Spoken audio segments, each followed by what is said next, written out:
Aisha, tumekubaliana kwamba utalala hapa leo. Kwani kuna tatizo gani? Sihitaji tena kubaki hapa. Naomba unitie Safiri. Una nini? Kipi hujaelewa? Mbona kama unakuwa mjinga usiojitambua?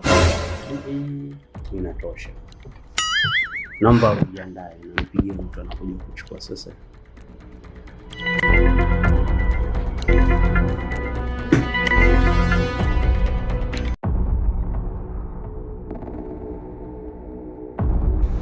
Kuna nini kinaendelea hapa? Mbona hawa wanawake anashindwa kuelewa? Halafu wote wanakasirika bila sababu. Hapa kutakuwa kuna kitu sio bure.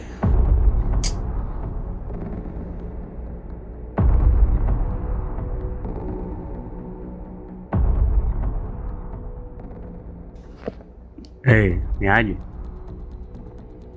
Sasa sikia, njoo hapa, kuna mtu inabidi umchukue. Sio kijiweni. Kwa changamka basi.